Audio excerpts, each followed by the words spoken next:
Welcome to the senior project presentation for the class of 2025.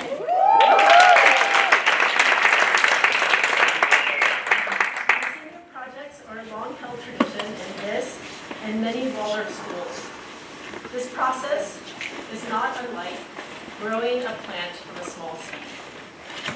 Each senior might have some idea of what kind of plant they hope to grow, but it takes many months of watering, nurturing, observing and pruning, and perhaps even whispering and singing to the plant, for each senior to be able to stand in front of you and say, "Look at my flower," or "Look, I grew a beet." But the ability to transform a thought that is a seed into an idea, into action, executing one's ideas, into a final presentation which requires an ability to tell a story in a way that allows us to glimpse into a process. I would like to suggest that those skills of thinking, willing, and feeling have been skills that took years of cultivation and the right kind of education to produce. We've already had the pleasure of seeing a number of projects in this class that only reinforces what I've always said, that this is the best 12th grade class of this week.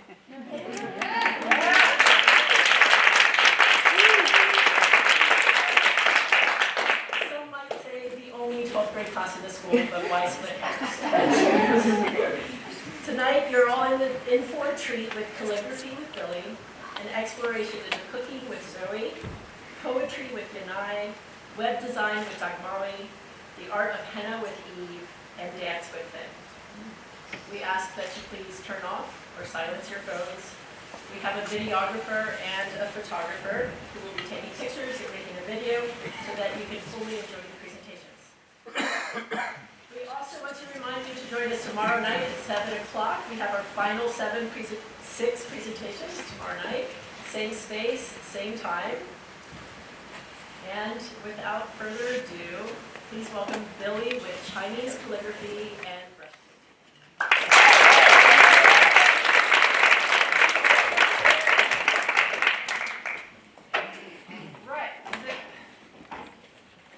Hello everyone, my name is Billy. As many of you know, I'm Chinese, and I'm proud of being Chinese. So this year for my senior project, I was thinking of doing something related to my traditional culture. So that's why I decided to focus on the field of Chinese calligraphy. Before I even start talking about the presentation, I want to ask you a question. How many people here have heard of the term Chinese calligraphy? Even just heard of it, even don't know that means at all. Okay, I see a lot of my classmates, because I talked to a lot I'm mentioning it in front of you. So I see a lot of other hands as well. So why don't we just start a little bit about the history of Chinese calligraphy. So the early Chinese calligraphy, or how it's supposed to be called, 书法, could be traced back to the Shang dynasty of China, which is about 1600 to 1100 BCE. During that time, calligraphy was put on oracle bones, or bronze vessels, actually carved is probably a better word, which are these right here. They're literally called the oracle bone and bronze inscription. And later, gradually with the passage of time, the materials were changed into bamboo pieces, wood, silk, and cloth, which are these ones. That was around like 200 BCE or so. And finally, at 100 CE, the brush and the fine paper was invented and it was used from then on and even till today. This is the brushes, or we call them maobi, and these are the fine papers. So I started doing Chinese calligraphy from a very young age, which is about 6 and 7 years old when I was back in China, when I was in second grade. And I studied for a very long time because I would have to move place to places and even to a whole different country. So when I was searching for a topic for my senior project, I immediately thought about picking this up. When I came to my mentor, Mrs. Van Ness, and proposed this idea to her, she told me that instead of picking up something that I have a lot of experience on, the senior project is also about an exploration of something new that I've never done before. So that's when brush painting came to mind. Some people would say that brush painting is one variation of Chinese calligraphy itself, but others might argue that they are two completely different techniques. Which I guess both of them make sense, because one is writing, another is drawing, one is basically ink and paper, the other one involves color. But and at the same time, really they use the same different sizes of brush, and they all put on the same material. Here is some of the things that I use. That I use to do calligraphy. Here are the brushes that have different sizes, and here are the paperweights that helps me to hold down the papers and they won't wrinkle or move when I do something on it. And here, this really dark things, it's a inkstone which I put my ink in. It's really not really shown on the presentation. But all of these are shown outside in the display cabinet, so you're really welcome to take a closer look at it. And after deciding brush painting being my signature project, I started working on it. The first challenge that I ran into is to choose a different topic, to choose an object that I want to draw, because brush painting covers like a variety of different topics, from plants to animals, mountain views, and so many other things. Because it was basically how the ancient Chinese people used to draw. So, and after some serious browsings and searchings, and we decided to land on four plants, which are plum, orchid, chrysanthemum, bamboo, and chrysanthemum, because they are like the, let's say they symbolize the form of mobility of the flowers. People believe that they all have a unique spirit and that people can learn from. So after the topic is set, the process of this project has gone to its most difficult part, which is the practice. As you can see in the slides, everything has to be practiced before starting to work on the final product. A tree branch, a flower, or even just like a small leaf also requires many practice. Before, in the word of my mentor, they are in good shape and ready to move on. Another difficult point that I faced of object is accuracy, or finding the balance between reality and beauty. My mentor told me that when brush painting an object, especially plants, we are trying to capture its actual growth patterns, at the same time doesn't lose its beauty and put on paper. Here's more practice. The third and final really difficulty that I ran into was trying the right type of plant I want to draw. Like, as I mentioned, I decided to do the four kinds of plants: plum, orchid, chrysanthemum, and bamboo, but still there are different types of it. You see, all three of these are orchids, but they are totally different. And I have more practice right here. And these are three different types of chrysanthemum. So deciding which one to do is really a difficult point. And sometimes I could spend hours on drawing one type of flower, and at the end I didn't even need to use that at all. Yeah, but I want to show you, right now I want to show you a little bit of actually a video right here of how it was done. Basically, this is a orchid that I'm drawing right here.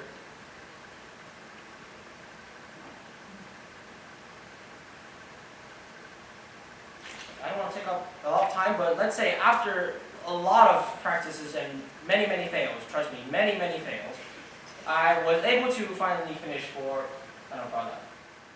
Okay.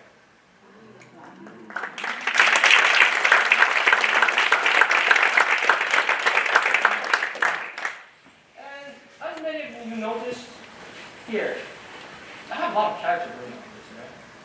So finishing out the painting is not the last part. It doesn't mean after the object is finished painting, it doesn't mean the brush painting is finished.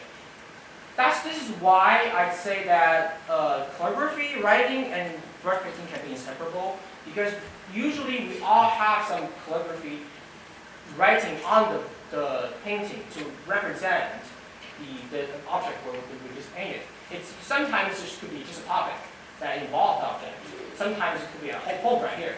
And then after that, it's my signature and my seal right here. You probably can see it pretty well, but this is my seal. And for this painting specifically, there is actually a little error on my seals.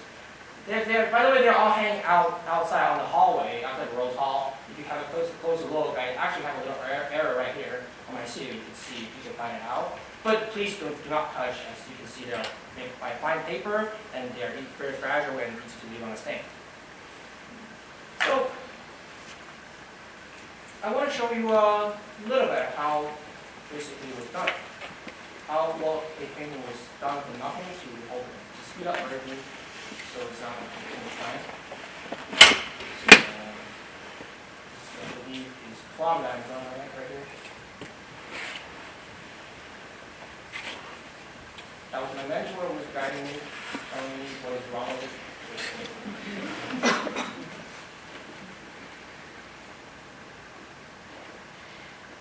Here's colors.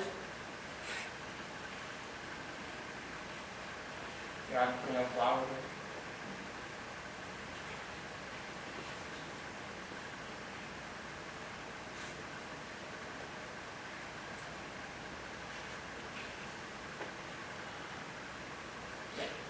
That's it. Here's another video, but for time's sake, I'm not going to play with you. Or I can just keep playing. I can keep listening to me talking. I didn't bore you yet. Okay, yep. I'm boring you. So yeah, and like I said, you know, after all this hours of practicing, I was able to, let's say, learn the basic techniques and theories of brush painting, and I'm really ready to move on to other topics. Here's me doing the video. Yeah, and I'm really ready to move on to other topics and to explore. As I said, brush painting involves many other topics about these horses, there's a little blue cat, and that's some birds that my mentor has drawn. Yeah, and I'm really ready to move on, and then I would really, you know, I can see myself in 5 or 10 years teaching other people how to do calligraphy. It's a really fascinating topic.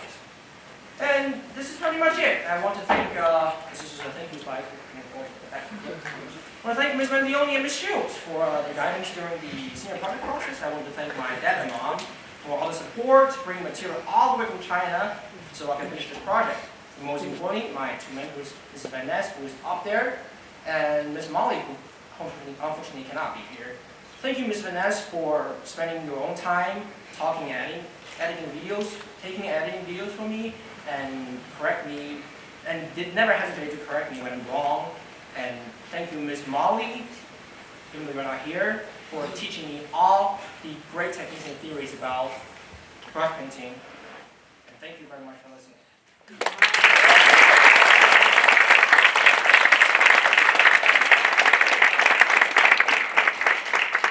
All right, let's answer some questions.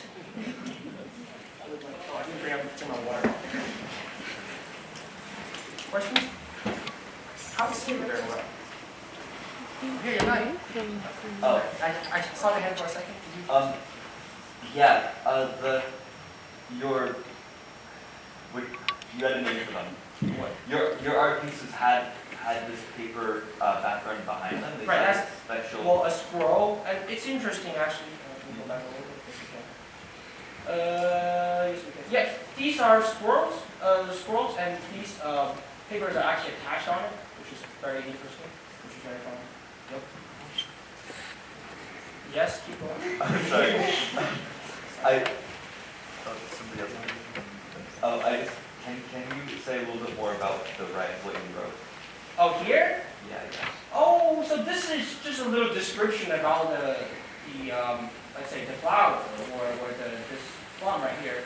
So, like the ancient Chinese people, they wrote a lot of poems and like fine description about each object.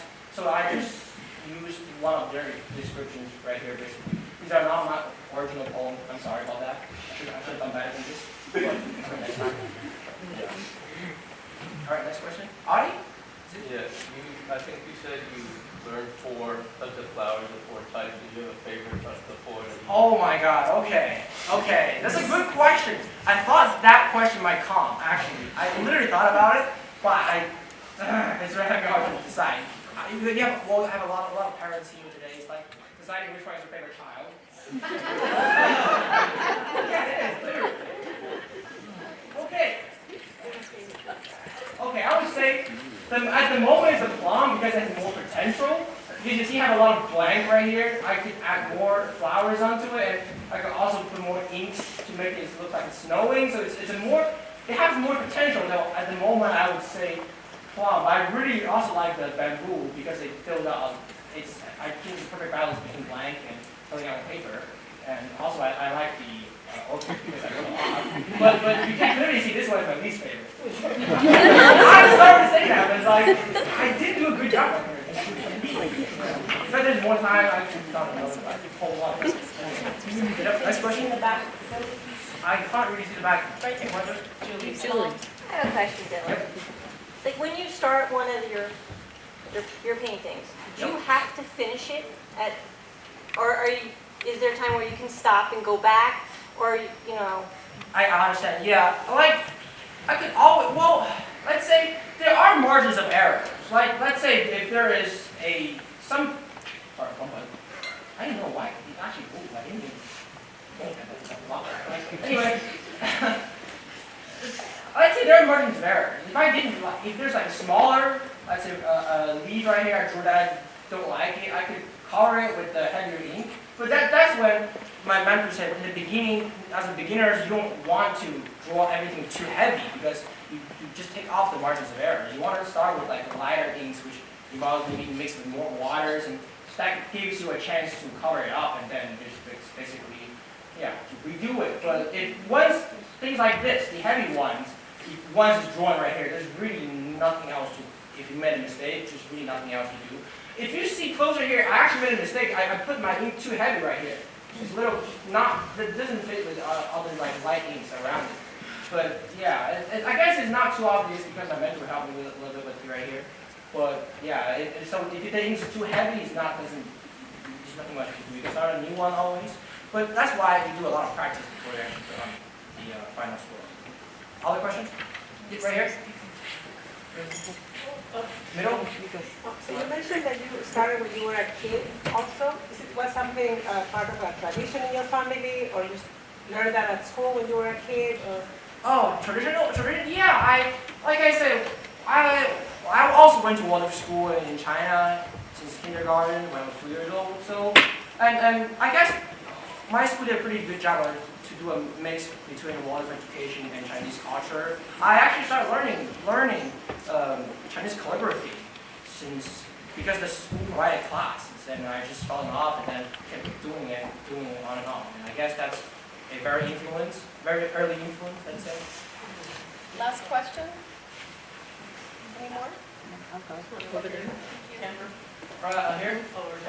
There's someone in the front. Do you know what the paper is made out of and how it's made? Yeah. What? Repeat the question. Oh, like how the paper was made, or what it's made of. It's like the paper we use.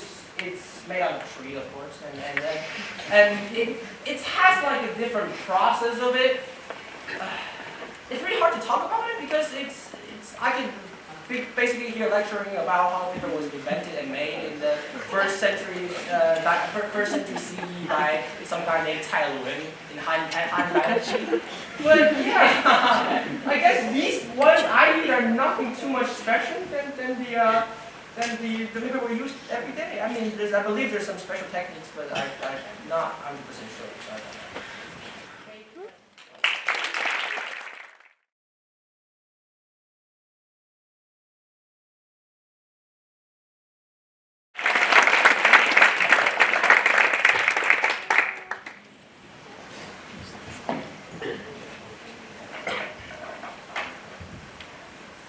Good evening, everyone. My name is Zoe Prodiatis, and when thinking about my senior project, I knew I wanted to do something meaningful, not only to me, but also my family.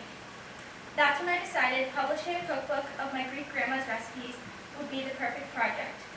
The Greek word for grandma is iya, so you will hear me referring to her as so. Today, she is actually here, sitting right down below.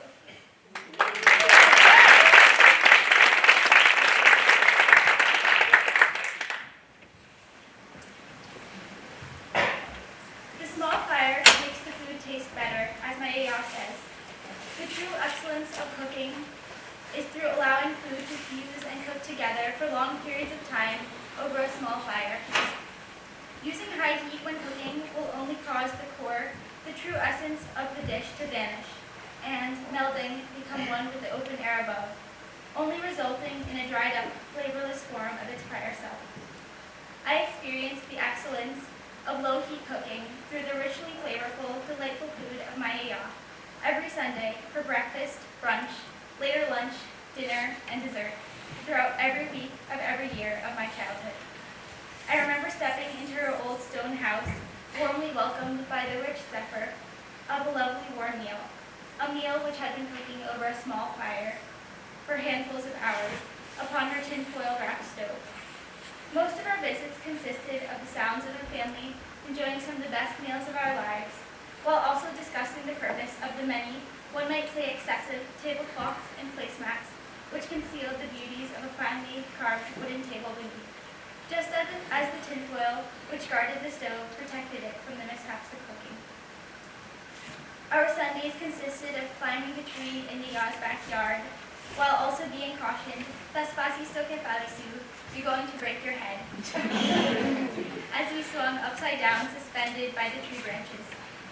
Our Sundays were filled with laughter and joy as we played hopscotch in the black paved driveway of her home, or as we drove our balance bikes around the block. Once our fun had expired, as our father would say, we were greeted by Yaga's second classic phrase, "Si se te importa, na minha mías mesa." Close the door so the flies don't come in. We would take our shoes off and reveal the dirtiness of our feet from frolicking around barefoot upon the soil and grasses outside, disgustfully amusing our Yaga. Ravenous from our outdoor fun, we anxiously anticipated steaming plates, keeping with food no gourmet 5-star Michelin restaurant could ever match, for it was cooked over a small fire, filled with love. So much so, it overflowed our plates and filled all the air above. Her food was absolutely remarkable, each bite filled with the most exquisite burst of wondrous flavors, crafted with the most ardent care and technique. Her home oftentimes would be filled with passionate stress. Yaga was worried that somehow her food would not be good, or we would starve, until our first bites verified how incredibly wonderful her food tasted, and ate until our bellies were full. Not only would her home be filled with the delicious scent of fresh homemade food, it would also be filled with melodious song from my violin concerts in her sun-filled back room. It would be filled with the laughter of her hiding and chasing game, as we frantically leaped from room to room in order not to get caught. These and many more are the memories which I will cherish for the rest of my life, experiences that shaped who I am today. These are the moments which always remind me, it's not the food but the memories, as said by Yaga.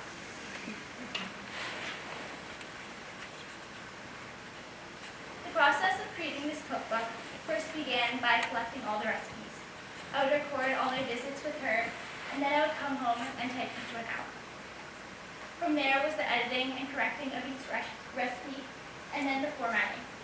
I used the software to create a template, ensuring each page would be uniform, so all the titles would be a certain size and font, as well as the subtitles and regular text.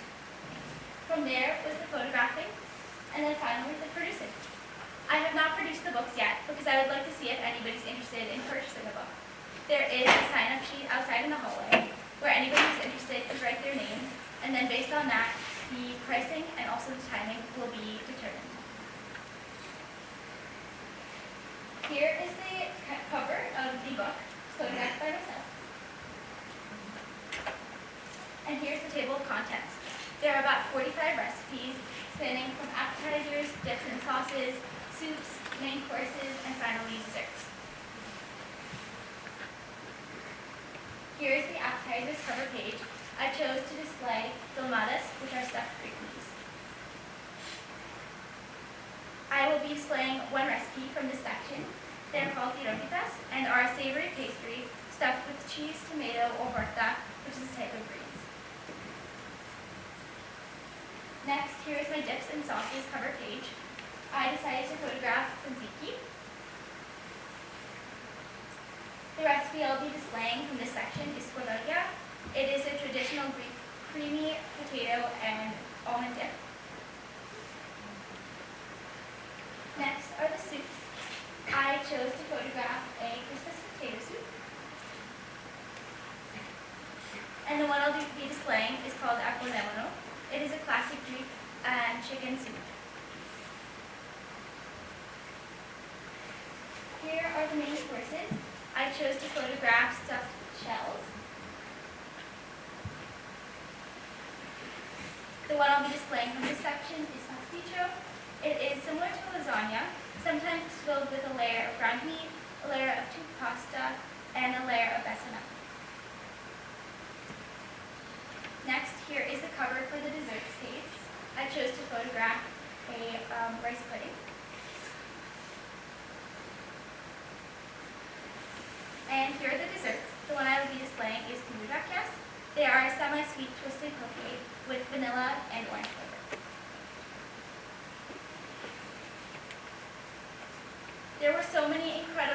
takeaways from this experience, but I'll first begin by saying cooking tips and tricks for my AR. This is such an insightful experience, and I learned so much. I also learned patience and flexibility, for as the true excellence of my AR's cooking is not through precise measurements, but through feel and experience. And creating a cookbook such as this is very time-consuming and a significant undertaking. I also have so many incredible memories from sitting down with my AR and collecting these recipes along with my cousins, my aunt, and uncle. And finally, last but not least, I have a wonderful family memento, a cookbook that will last for generations, always keeping the precious cooking of my AR alive. I would like to first and foremost thank my AR. Without you, this project would not have been possible. You sat with me throughout so many hours, collecting so many recipes, and you had so much patience. Thank you so much. I would next like to thank my Uncle Nick, Ita, and my cousins for giving me so much support and help throughout this process, and also allowing me to use their home as my primary workspace. I would like to, of course, thank my family for giving me so much love, so much incredible support, and help throughout the way. I really, really appreciate it. I would next like to thank my out-of-school mentor, Cindy Riley. She helped me with the personal touches and content ideas, as well as the organizing of the process, and also a bunch of amazing feedback. Thank you, Checker. I would like to thank my in-school mentor, Ms. McDonough, for helping keep me on track and also help me with this presentation. And finally, last but not least, I would like to thank the community, my class, and everyone here for supporting me along the way.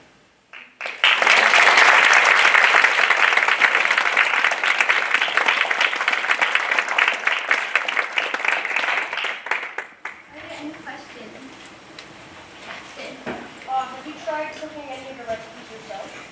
I have done a little bit. The picture of this was easy. I did that on my own, and I plan to do a lot more cooking in the future. That's great. Do you have a favorite recipe? Ooh, that's a really good question. I really love pasticcio. That is one of my favorites, but really they're all incredible. Yeah. Yeah.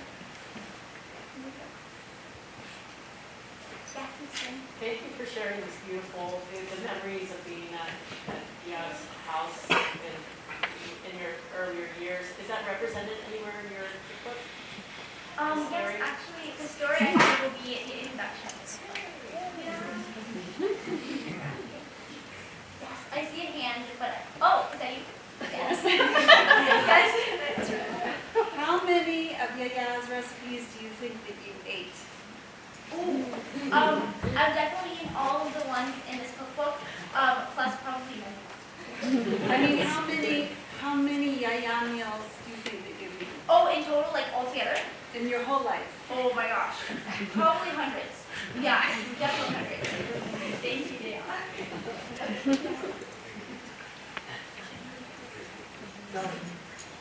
Yes.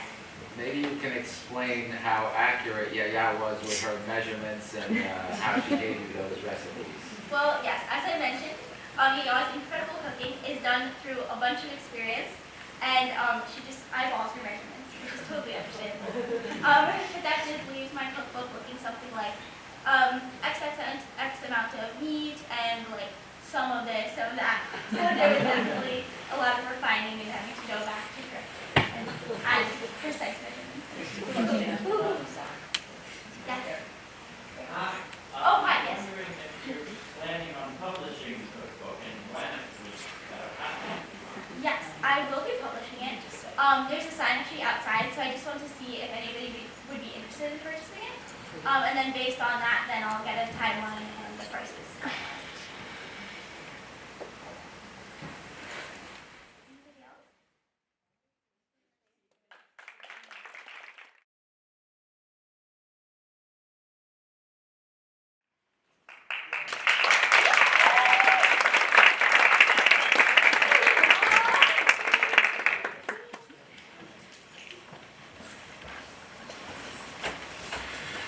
Gift of Eden. Sun rising over the mountains, hot fruit suspended in the sky. Burning nectars spray out, mixing, overpowering the inky blue. I yearn to touch its heat, to taste its glow, and as I reach to embrace the sun, the fruit speaks in its own tongue. Bo eli ילד קטן, תרקוד באור המתוק שלי. In its light I bask, in its light painful joy, joyful pain is mine. Aten lecha yanai zam ha'el. And I reach out to the sun with Eve and Adam's hands, rejoicing in their prize.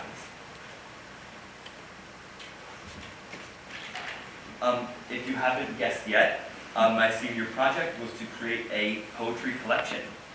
I've enjoyed writing poetry for most of my time in high school, but I really fell in love with it last year during the creative writing and poetry elective. This class is where I mark my beginning as a poet. Here we explored poetry through the 5 senses, and this is where I truly developed my eyes into viewing the world through a poetic lens. At the core of every poem is the driving idea behind it. What message that poem is trying to convey, why was it created, essentially its heart. The idea behind the poem I just read you is that God's punishment of Adam and Eve was not a punishment, but a gift that truly made them alive. When trying to find the core idea, I will often, but not always, simply start to closely observe a subject. In this case, my subject was the sunrise, and I was noticing how it almost looked like an orange that was spraying out nectar that layered over the night sky. The image of the fruit made me think of the Garden of Eden and the fruit of Eden, which then formed into a concrete idea and the core of the poem.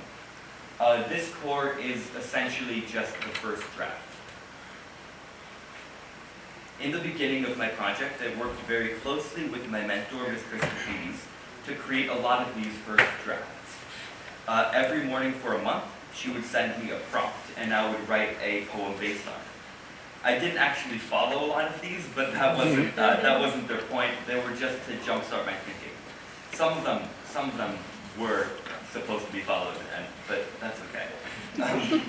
Some of my standouts are here. I'll name a few of them. Day 6, a poem that features birds. I like this one because I like birds. Day 16, something unexpected you might find in a laundry hamper. I just found that one very fun. It was really interesting. I don't know. And day 18, a macaronic poem, which is a poem using 2 or more different languages. The poem that came from this prompt is the same one I read earlier. But at the end of the day, it almost doesn't matter how good the driving idea behind a poem is. In my opinion, the real poetry is in the editing, which is where that abstract idea is communicated. With good editing and presentation, it really doesn't matter, in my opinion. No, the editing does matter, sorry. The editing does matter. How strong the core is doesn't matter. For me, editing is all about getting the words on the page to look like the words in my head.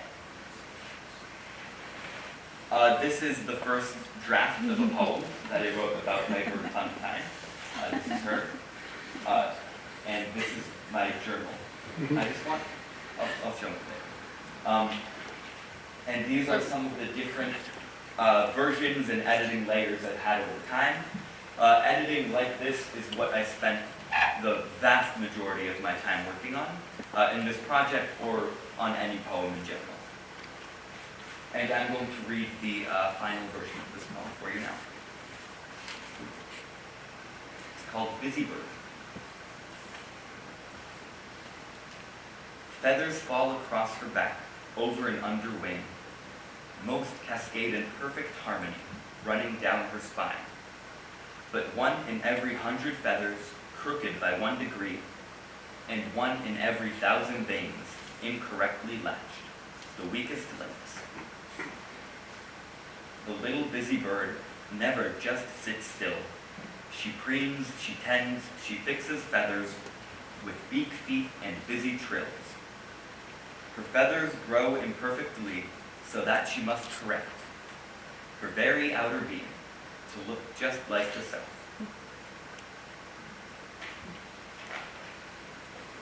I just want to show a few images of what my notebook looks like and what some of my inspirations were. You can't see it so well, but it's very messy. My journal isn't pretty. This is a stray cat. My family feeds a lot of stray cats, and one of them doesn't have an eye. You can see here, and it inspired me to write a poem. And this is a bird chart on my wall. And some of my favorite birds are right here at the bottom left, or right here. They're called gallinaceous birds. And they're like turkeys, peacocks, partridges, guinea chickens, and I wrote a poem about how weird they were. Here's some more images of the clips. Yeah, of my journal. I wrote a poem about crabs, because I like crabs. And there are these raccoons that live near my house that steal the food that we feed to our stray cats and have killed a few of our chickens. And I wrote a poem about them. You can't really see them because it's very dark. There's one right here and there's one right here. And this is a field on the mountain behind my house. I didn't end up using the poems that came from this and this because they weren't very good, but that's fine. And this was what was going on when I was trying to take pictures of my journal. They don't like when I do stuff without them. Putting it all together. After they were all written, it was time to see how they all related to each other and grouped together and just existed in the bigger picture of my life. This is the order I went with.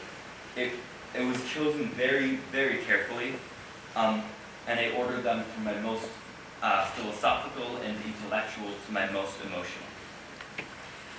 They almost regress backwards from these lofty intellectual ideas towards embracing the emotion of poetry. Philosophy might connect us to or strive for a higher truth, but emotion is what really makes us alive. I'm going to read another poem for you. This is The Starling I Can Touch. Lone starling in a tree will live for daily bread, will work and toil, shed blood and tears in the struggle for survival. The moon will rise and fall again, and then again it rises, even the stars above, subject to the mortal life cycle. A horde of starlings in a tree will have their struggles lessened. The salt of tears almost tastes sweet when the lone becomes the swarm.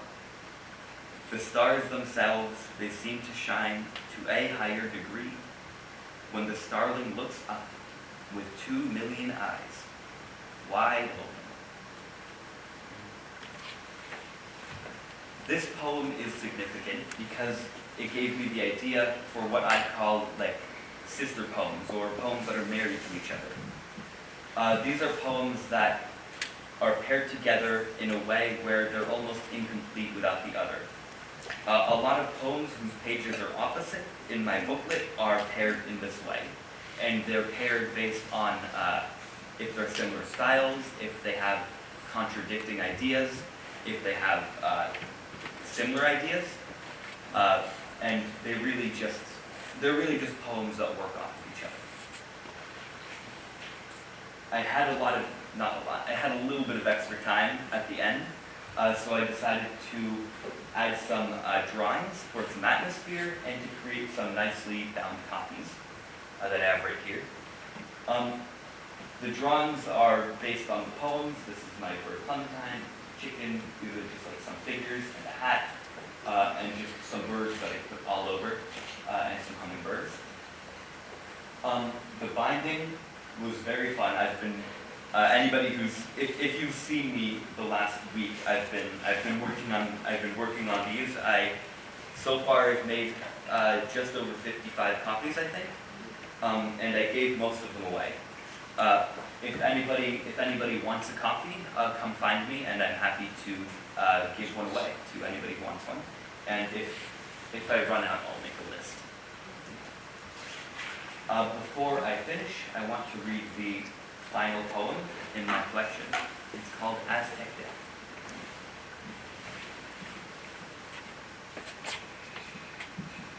Amble along, my weary friend, beyond this lively field. Cross the river of the dogs who will lead you through the ways. Far beyond the mountain tips and the deep ravines, past the gullies, hills, and long lagoons, is where you'll reach your end. I fear the path is hard to find, and the journey will be long. Leopards, jaguars, angry gods will want you, pause agape. None of these will you escape. You simply must trudge on. Without a thought, swim the 9 lagoons, where your soul will then be separated until you're stripped of all. Forget yourself. Kindness, evil, pain, and joy will all be washed away. Zenith's cleansing truly reached when nothing is remaining. Thank you.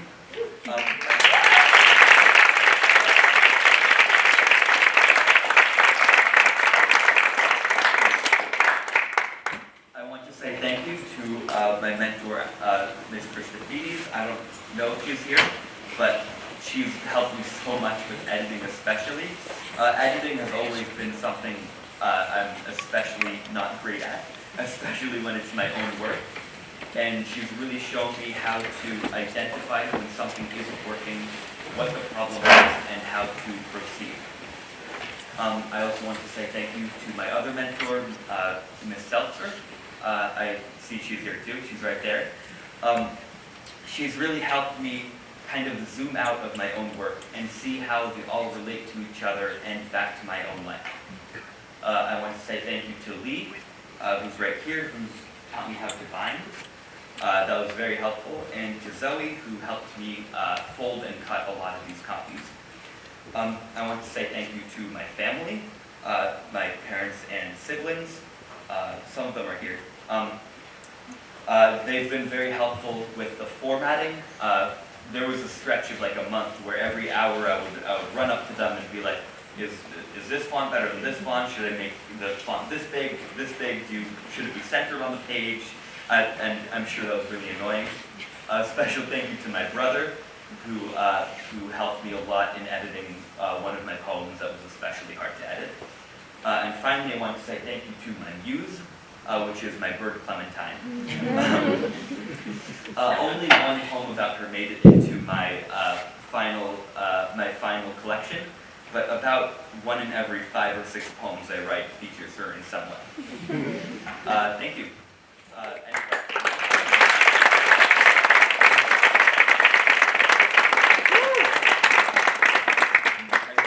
My brother, all the way in the back. Can you talk about how you format your poems and what type of poems you use in your book? How I format my poems? Like what types of poems, like different versions of poems. Okay. I have, that's good. I have them very, I have very hard divisions where I have poems where I call it like my children's book style, where I write as if I'm writing for a children's book, and I have my more serious, more dramatic, a little more emo poems. And I put them into 2 separate groups. Thank you, that's a good question. Yeah. What's the drawing on the cover? That's like sort of a self-portrait. It's not 100%, but it's like 70% self-portrait. Yeah. How do you find the moment when you decide or you feel that your poem is complete? Because I found your poetry to be fantastic, and there were some moments where I actually had a feeling response when you completed the poem. Does that play a factor for you, or is it simply intellectual process? For sure. No. There's definitely a feeling.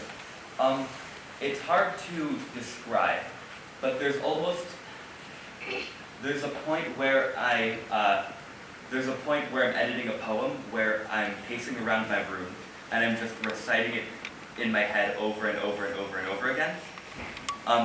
So when I stop doing that is kind of when I stop doing that and stop thinking about it for maybe a month or two, and then I come back and read it, and when I feel like it's good, and that's where I say, like, you know, I'm going to lock this in as my final version. That's a very good question. Thank you. Mixter. Metazoan. That's a yeah. That's my title. It's almost. Maybe I shouldn't be saying. Last presentation, I specifically asked Eve to ask me that question, and before I had Mixter ask me this time. Metazoan is deeply connected to my love of animals. For those who don't know, taxonomy is the science of categorizing animals into smaller groups, and I am very fascinated with this. I have a poem. One of my poems about my bird chart is actually about it. And the Metazoan is the taxonomical kingdom that contains all of animal life. There's a lot of names for it. Animalia is the most common, but I didn't like the sound of the name animal. It sounded weird, and animalian I think isn't a real word. There's also Zoea, Euanimalia, Corablastata, I forgot what it's called. But Metazoan was my favorite one.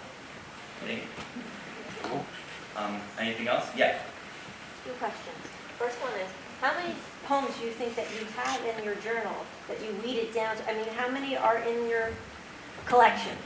Final collection, how many are In my final collection, I have 26 poems. So how many more do you think is in those journals? I have 3 journals that I write in. 2 of them are full right now, just from this project.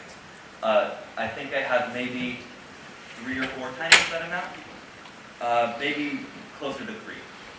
Yeah. The second question is, I noticed that before you spoke your poem, that you kind of centered yourself. Mm-hmm. Did they help you with the cadence to get it right when you speak your poems? What do you... Like your mentors, did they say, did you practice, speaking your poems and decide, and they're like, the cadence is a little off, I mean, it seems like you really have to center yourself. Yeah, a little bit, but most of it is more just, while I edit, I always speak them out loud a lot, so it's more of just for me, how I say it is really just a part of the poem. So I don't think about it. It's not something that I think I struggle too much with. Yeah, thank you. And one more? One more? Last question? Oh, yeah. What role do you imagine poetry having in the future? I don't want to work in poetry because I want to work outdoors. I want to work in environmental science, wildlife biology, that field. I'm always going to write poetry. I know that. Well, no, I don't. I feel like I'm always going to write poetry, and I want to turn this collection into like a proper book and publish it, but that's something that will take that won't be completed until well into college. But I really don't know. I'm sure poetry's role in my life will change as I grow as a person. But right now it feels just like something that'll always have in the back of my head. Thank you so much.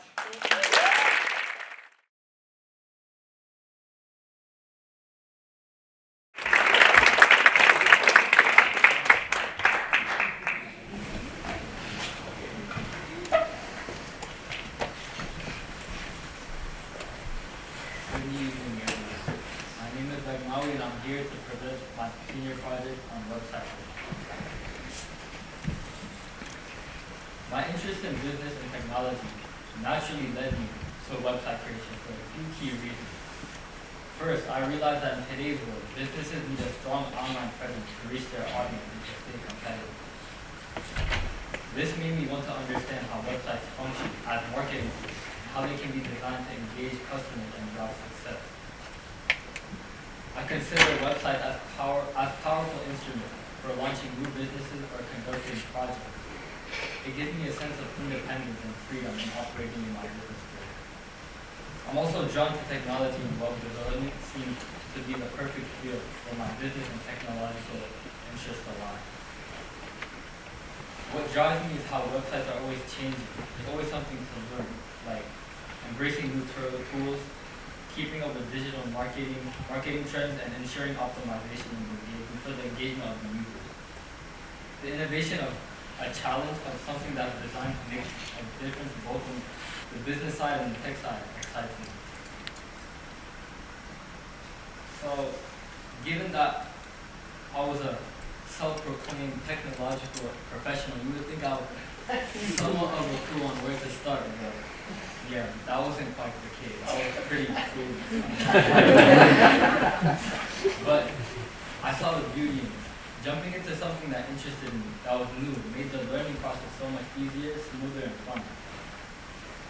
So, I knew I had to start somewhere, but I did what any regular person would do, and searched it up on YouTube. So, it really didn't help that I was getting bombarded with a bunch of information. So, I just researched the fundamentals of how to make a website and the most important things to know. So with all this information, I can finally begin designing.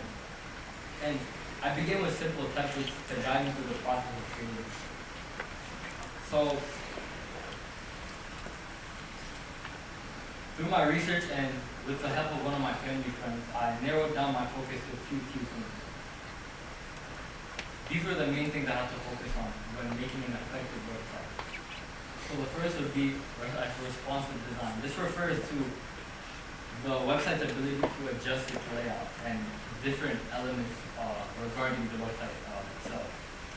Next would be navigation. An effective navigation helps users move through the site with ease.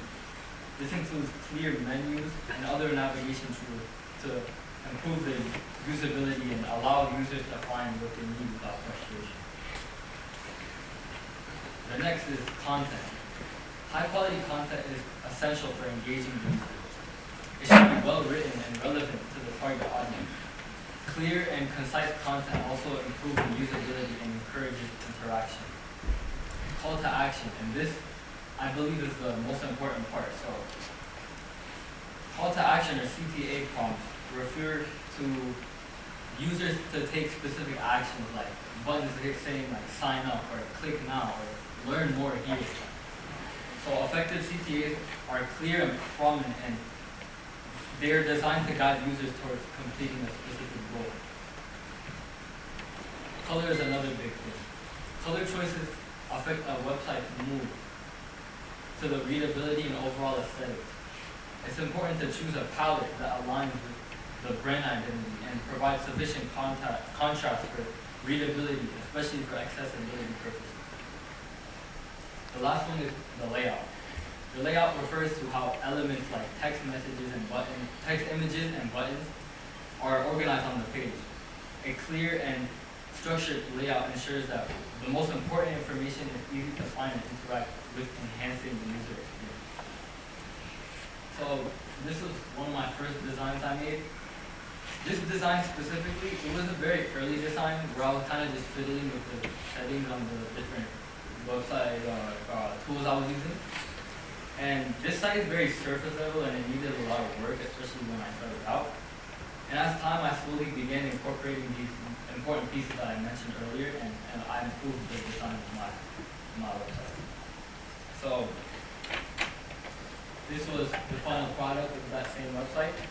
And one thing you can see, an alarming change that I made, was the size of the text. This grabs the attention of the specific user and it draws them into the website immediately. Another thing you might notice is there's more content, allowing more activity on the page and better navigation.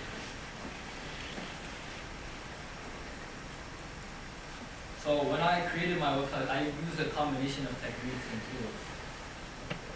Some tools I used was some content management system. I generally work with platforms like WordPress or Wix for templates because they provided a more open design and they were easy to manage. I also use graphic design tools like Canva and Photoshop. They really helped me on the process of editing different graphics and logos.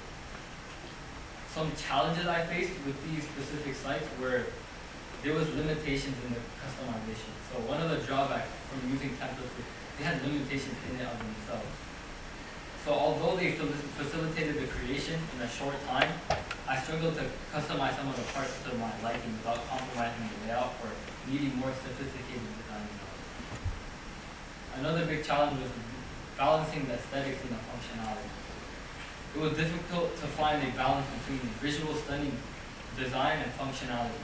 I continuously reminded myself that functionality always came first before the look. So I simplified the designs and concentrated on how users would use the site. Things that came easy was organizing the content. So organizing content within the templates were pretty straightforward. Making color changes and fonts and logos to fit the branding of the site. It's pretty easy. Also, making the visual components of the site, like banners and the icons, and using graphic tools like the sites I mentioned earlier, is pretty easy.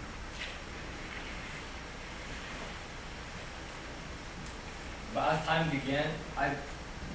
continued, I began to get the hang of it. So making these designs became kind of muscle memory for me. I learned how to balance the many aspects of design without compromising the others. Things I learned. A big thing I learned was balance. Another big thing I learned was how to cater to a certain audience. Because there's different people that's going to be looking at your website, and you got to cater to these specific people looking at these websites. Finally, I learned time management because this is a pretty time-consuming process. Overall, website design was a lesson in form and function, and it extended my understanding of the effort that goes behind the scenes to create a seamless user experience. It was a worthwhile process, even with the unexpected hurdles that came along the way. I'd like to thank Mr. River, my family, Ms. Shields, Ms. Montley, and my class for supporting me along the way.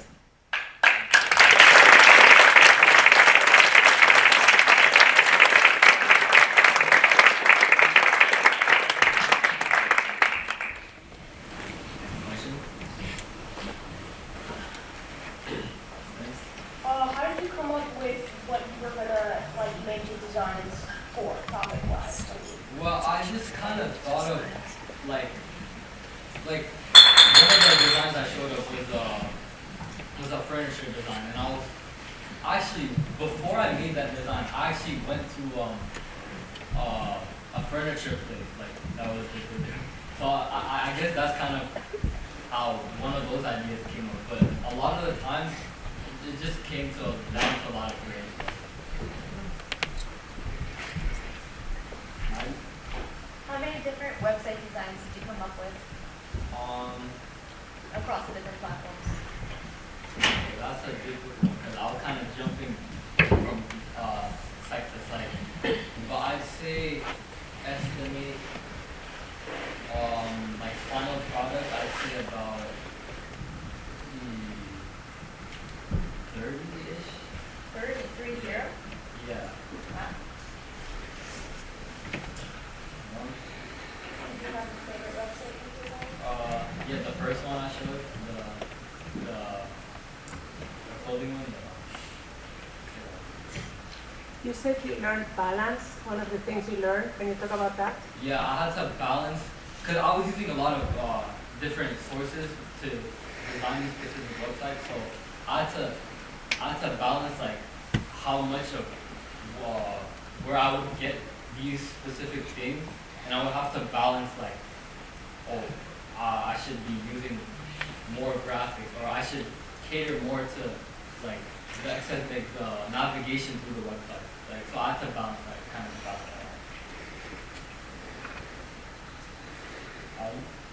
You talked about how like you discovered to make the website successful, you had to make the font bigger and like have a CGA or Yeah. something. So do you think there's like an element of propaganda involved to make it? Definitely. I definitely think so. I mean, yeah, because at the end of the day, when I was creating these websites, my main goal was to, get these people into the website, not just look at it like, oh, that looks cool. Like, I want them to actively engage in my website. Are any of your websites like public domains, like running? No, I'm actually definitely thinking about publishing them in the future. I had the same question. Oh, Last question, will be in the back. How much time did it take you to make one website? I mean, it really depends. But in the beginning, it would take about maybe 2 to 3 hours. But as I started getting the hang of it, it took probably maybe 45 minutes to an hour and a half. Thank you.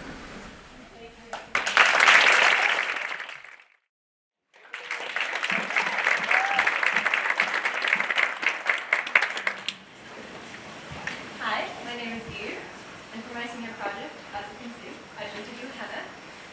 But when choosing a senior project, I wanted to make sure it was a senior project I could continue the whole year instead of burning out in the first month.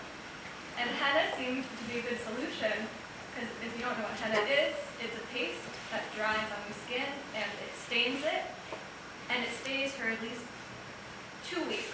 So I could take a break for 2 weeks and redo it.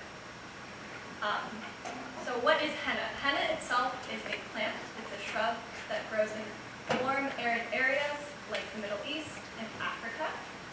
It was first recorded being used in Egypt, and it was being used to dye mummy wrappings and also for its cooling properties.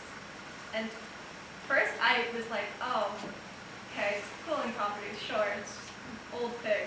But no, it was during winter once, and I was doing my henna on my hand, and covered my whole hand, and I was sitting there, and I was like, ooh, I can't feel my fingertips.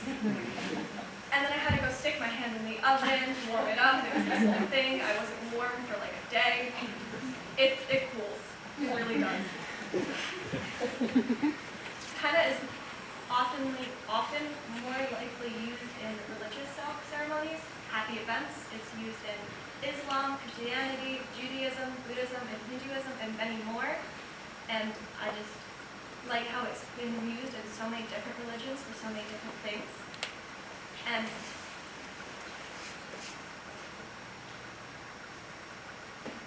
this is my first ever henna documented. I did start before this, but it's the first thing I got.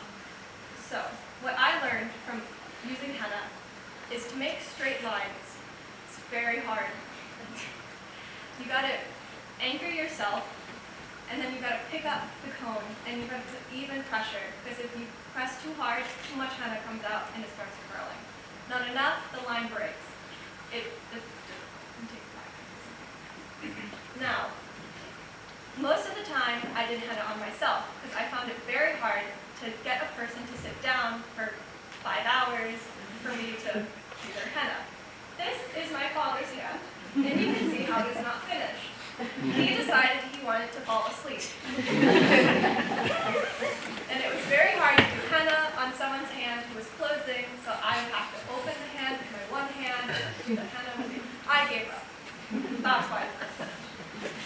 And you can also see how it is a darker stain, and that's because they added stuff to the henna itself. You can get henna in different colors like pink and red and white, but I used all natural henna, and this one is darker because they used hogwood gel. Well, it comes from a berry and something. You can see I've been getting better. So my beautiful lines and my even dots and my tiny lines. Henna cones, they do go bad. I learned this the hard way. After a couple months, they do get a little runny. And once they get runny, it's kind of harder to use because it's harder to use. And I have eczema on my hands, and it's something I'm very not confident about. It's right here. And you can see how it eats away at the henna because it just does. The skin leaves faster. And I think taking photos of my henna, I kind of didn't want to because I didn't want to show it. But at some point I was like, why should I care? It's not like I'm going to touch someone if they're going to get it. So this is right after I took off. It dried for 6 hours, which they say henna should be drying for 5 to 8 hours if you want a good stain. And it's an orangey color for me it's the first like 1 or 2 days. And this is when it had darkened. And this one I think stayed on for a good 3 weeks. It would not come off my hand, which was fun. As I got more adventurous, I got into harder designs. And you can see, like, these straight lines, I marked out with a white gel pen, which is very useful, because you can mark up whatever you want to get even lines and measurements, but you can also see how my fingertips are not done and my thumb. This design took me, I'm not going to lie to you, like 7 hours. And by the end of it, I was done, so I didn't finish it, but I think it looks beautiful still. And this is my most recent henna design, and it's not my favorite, but it's just to show that I did get better. And goodbye.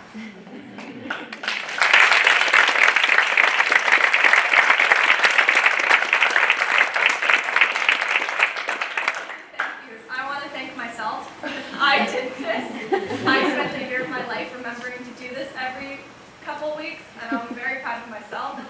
I want to thank Mr. Gilbert because he checked up on me like every 2 weeks, and I would say, yes, I've done it, I can show you. So I hope I was a good student. Thank you.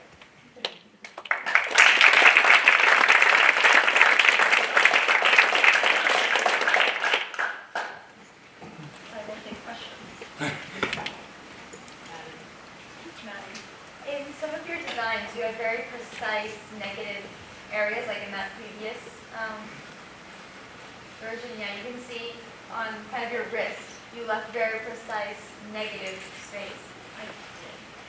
So what I did is I outlined the lines completely, and then I filled in all of the negative space, which took me a while. But I attempted this design earlier in the year, and I, for the life of me, could not get that negative space because my lines were just too far apart. It didn't look good. But that's why I chose to do this design as my latest design. For me, it showed improvement. I didn't take pictures of the first one, but it does show my improvement. Isabel. Which one was your favorite of the ones you showed?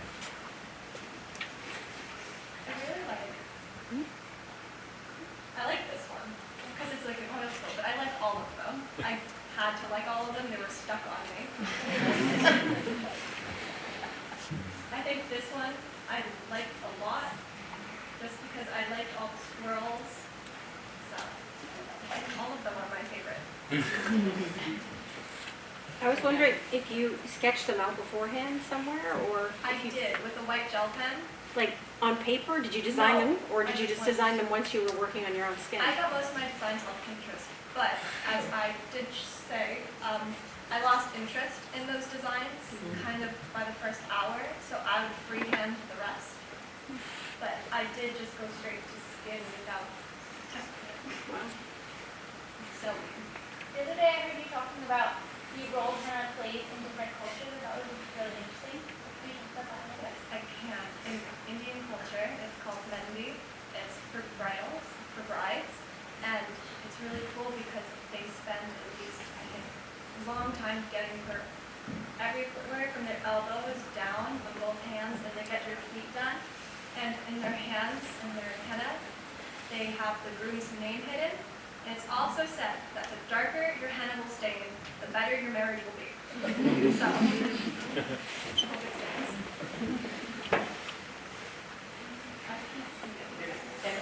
There's someone up there.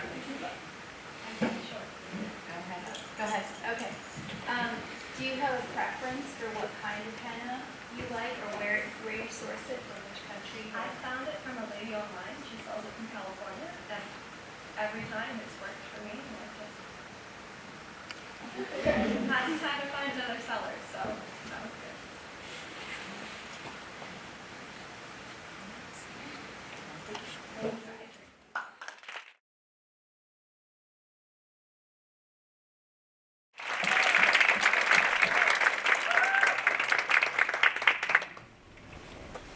Okay. Hello everyone, I'm Finn. I've been at Meadow for 6 years now, which means a lot of you might know me, and if you don't know me as the senior who looks like he's 14 years old and is always late to school, then you might know me as an actor and a dancer. I've always loved to entertain, but high school is when I started to take my passions more seriously. I've always been taking dance classes since I was a kid. Like in and out of taking classes, but even when I wasn't, I was always freestyling in my room and learning off of YouTube videos. But in the summer between 10th and 11th grade, I was taking a class with my friend named Alyssa, and she asked me if I wanted to come to an open rehearsal for her dance team. And when I went to the open rehearsal, I immediately knew I wanted to join. This dance team is Defined Movement, or DM. It's an ages 12 to 18 competitive hip-hop team that is the junior division of, in my opinion, one of the best adult dance teams on the East Coast, Project D. It's located in Ridgefield, New Jersey, but we compete and perform around the East Coast. I've been on this team for almost 2 years now, and it's the best ever. I actually couldn't imagine high school without it. We meet every 2 hours. We meet every Monday for 2 hours, and we also have extra rehearsals. Each season, which is about half a school year, we work on a set of choreographies, and we either compete or showcase them in different events at the end of seasons. It's led by 3 directors, Regina Rooster, Lois Jong, and Darian Da Van Rensselaer, and they all choreograph all the pieces, and they each have very different styles. So it's really cool when they come together and like choreograph different sections and whatnot.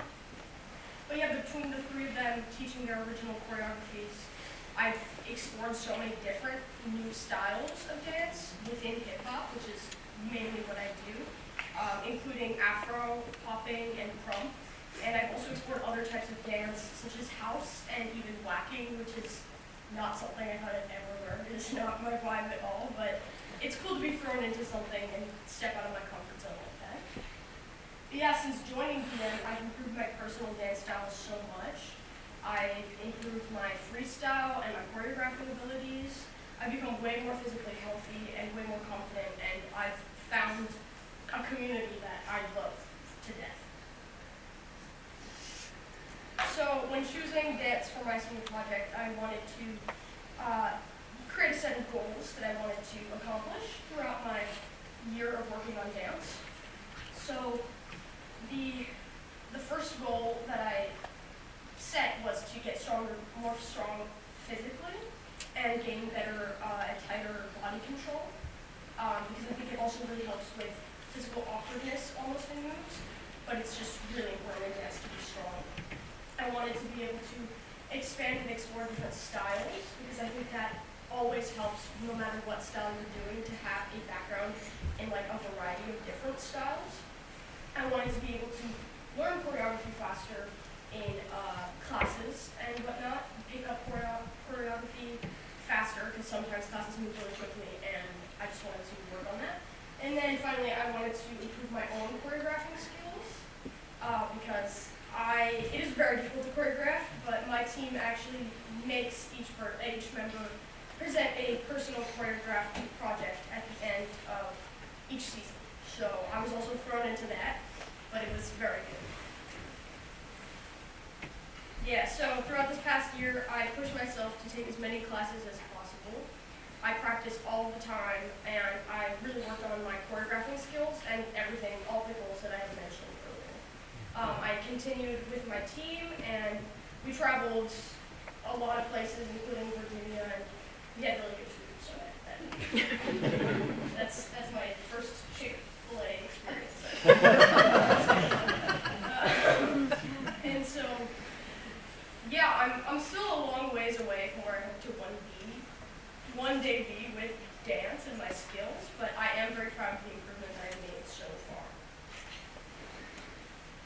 When thinking of a final presentation to showcase my work throughout the past year, I chose 4 pieces to create a solo set.